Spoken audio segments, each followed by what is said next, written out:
मित्रांनो, नमो शेतकरी महासन्मान निधी योजनेचा हप्ता नेमका शेतकऱ्यांना कधी वितरित केला जाणार?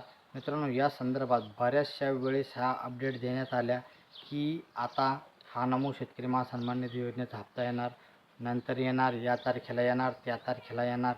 पण त्याबद्दलची स्पष्ट आणि अधिकृत अशी कुठलीही माहिती नमो शेतकरी महासन्मान निधी योजनेच्या संदर्भात समोर येताना दिसत नव्हती. आणि ह्या जे काय तुम्हाला यूट्यूबर असतील, जे काय न्यूज चॅनल असतील, यांच्या माध्यमातून कुठलाही पुरावा नसताना नमो शेतकरी महासन्मान निधी योजनेचा हप्ता या तारखेला येणार, त्या तारखेला येणार, आपण देखील एक अपडेट दिलेलं होतं. पण मित्रांनो, नगरपरिषदा असतील, त्याच्यानंतर महानगरपालिका असतील, त्याच्यानंतर आता जिल्हा परिषद पंचायत समितीच्या निवडणुकीच्या पार्श्वभूमीवरती म्हणजे हा हप्ता नेमका कधी वितरित केला जाणार याबद्दलची जी शेतकऱ्यांची आतुरता आहे ती नेमकी कधी पूर्ण होणार.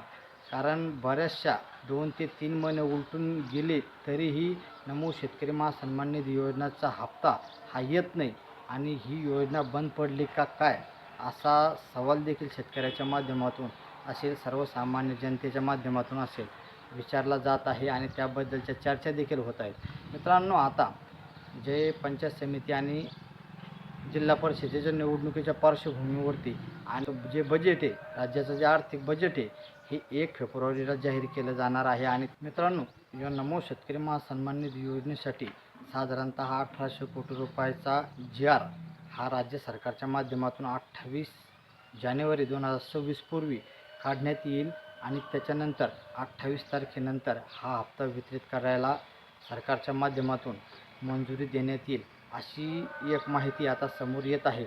नक्की राज्य सरकार या बजेटच्या अनुषंगानं हा हप्ता वितरित करेल का? कारण बजेटमध्ये याबद्दलचे प्रश्न विरोधी पक्षाच्या माध्यमातून हे विचारले जाऊ शकतात आणि त्याच्याच अनुषंगानं आता हा हप्ता 28 तारखेच्या आत या संदर्भातील सविस्तर आणि अधिकृत असा GR राज्य शासनाच्या माध्यमातून काढण्यात येईल आणि 28 तारखेच्या नंतर हा हप्ता वितरित व्हायला सुरुवात देखील करण्यात येऊ शकते. मित्रांनो, जिल्हा परिषद पंचायत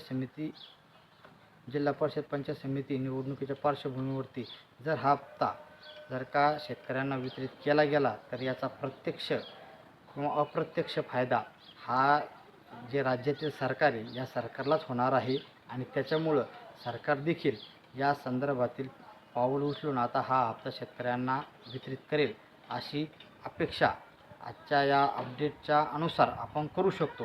मित्रांनो, चला भेटू अशाच नवीन माहितीसह पुढील व्हिडिओमध्ये. तोपर्यंत धन्यवाद.